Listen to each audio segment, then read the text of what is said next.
สบายดียามเช้าไปน้องให้สบายดีเบอร์ทุกคนเนาะตื่นมากับเสียงกระลงหัวสนั่นยังบ่ทันมีไฟเลี้ยงเนาะพี่น้องเอ้ยข้าวที่หวานก็มันยังบ่ทันนั่นออก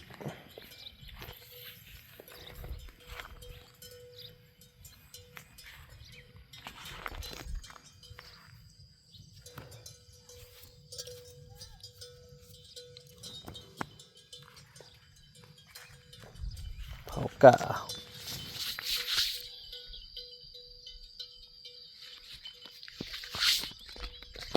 ในกะสองตา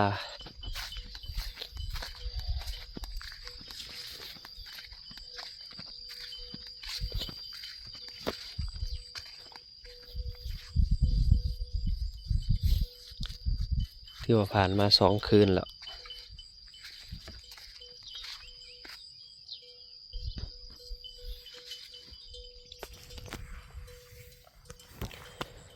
เสียงสนั่นอยู่หัวควายพี่น้องเอ้ย เป็นได้มีพักขะแยงเกิดอยู่วะเนาะ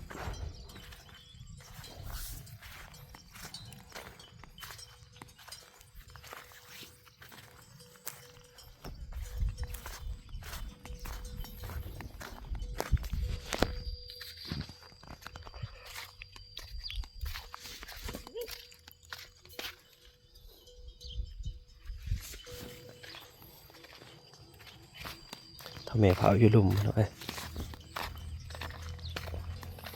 เผาอยู่เทิง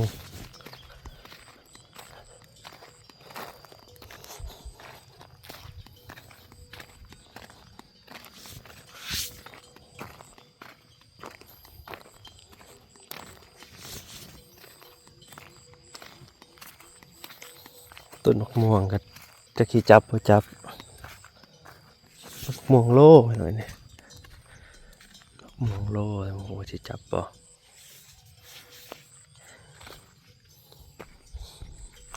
ที่มันมี2 งามันหักออกงาหนึ่งลมแห้งก็แล้วไม่ใช่ได้กินหมากหรือบ่แหละต้นนี้ก็งัวเห็ดตายซื่อๆกินมันจะได้กินหมากแล้วงัวมากินเอาแล้วตายจอด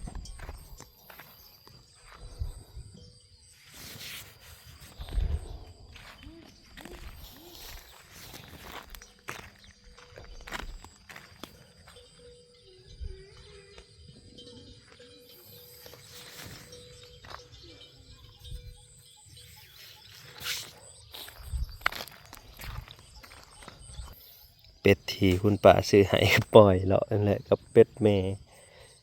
จะแพ้ได้อะไรอยู่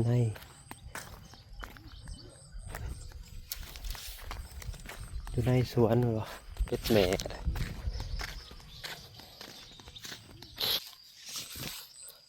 เลาะเบิ่งหน่อไม้ก็ไปหน่อยมาเลี้ยงเนาะถ้าก็ออก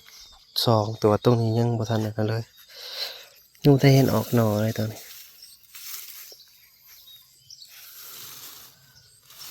นี่เดียว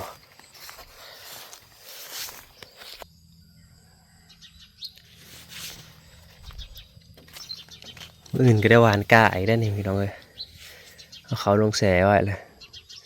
หวานก้าอีก2 ตา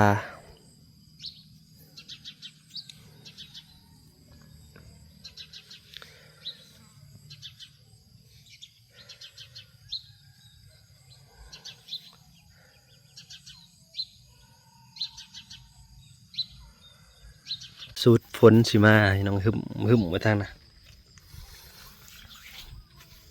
ฝนสิมาล่ะฝนนั้นตกกระเทินเลยพี่น้องตกกระเทิน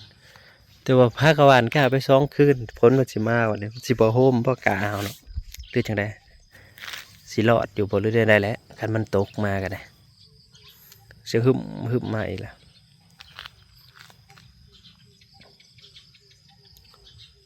สไลด์มันมันสิมาบ่ฮอดเฮาจักเถื่อนะมาแล้วมันสิไหลลงไปฝนเบิดมาบ่ค่อยฮอดฝนนะเผาไปพี่น้อยกล้ากันนะเนี่ยไอ้กาใช้มาตัดต้นงากอกเอาให้มันสูงกระดอนขึ้นมันสูงอย่ามันหักลงใส่หลังคาเฮือน สูงแห้งคนน้อยกับแบ่งกันเผาเลยน้อย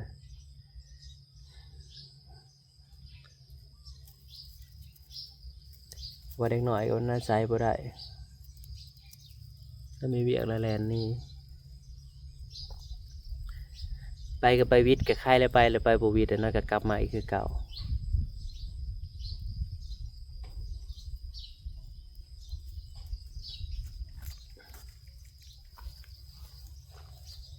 ลงไปกับแม่ให้อยู่น้ำกูว่าแม่กันแต่มือ2 มื้อให้อยู่ได้อยู่แล้วเขาก็มาส่งคือเก่าแต่พ่อปานนั่นล่ะ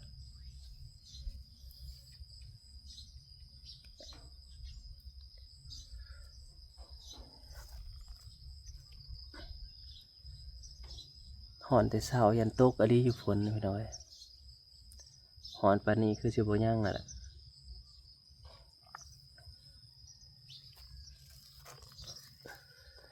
โอเรื่องการยืมเงินเนาะ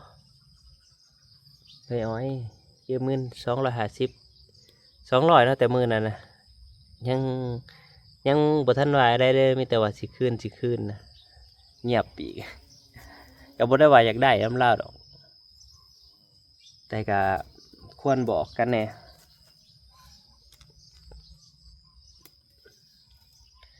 แล้วเงียบไปเลยจนไปหายไปจะบอกให้มาหานต้นกอกให้เท่าไรมืออะไรยังบ่เห็นพญาเพิ่นบ่มีกินนั่นเซส่วนมาแต่พอได้ไปแล้วก็เงียบไปเลยหลายคนหลายเป็นเนาะแบบแต่ละคนก็เงิดหลาย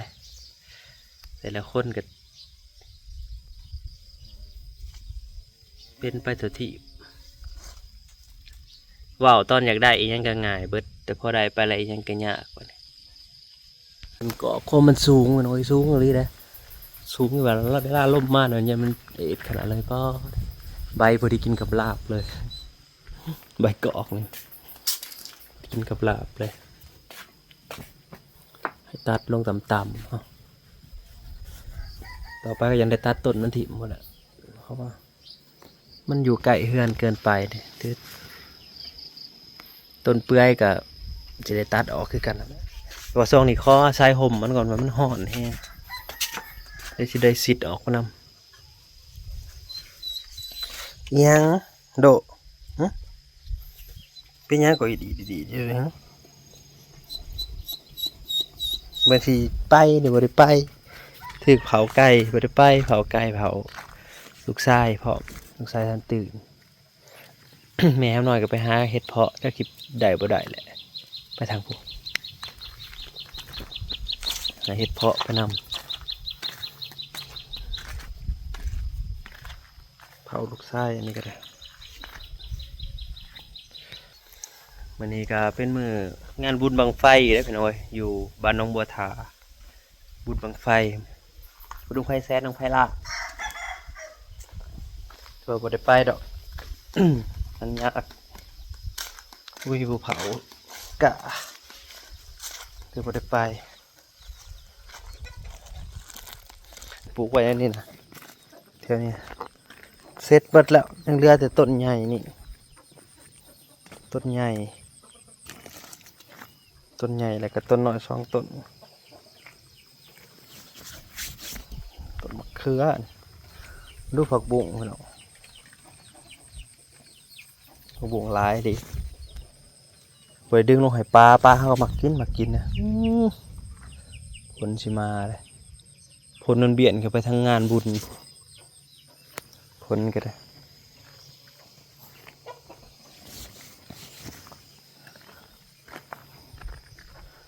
อันนี้ก็ต้นจากเป็นต้นผักเสียนต้นเดียวนั้นได้แนวยอดผักเสียนเอาไว้อะไรมันไว้ไปหวานผักเสียนขันสมขัดก็ได้ขันสมกินทำมาหน่อยเขาตื่นแล้วพอหน่อยกับตื่นแล้วลูกคอยตื่นแล้วปะลุงกับจี้ตื่นแล้วฮะก็ตื่นยังเงินนั่นอยู่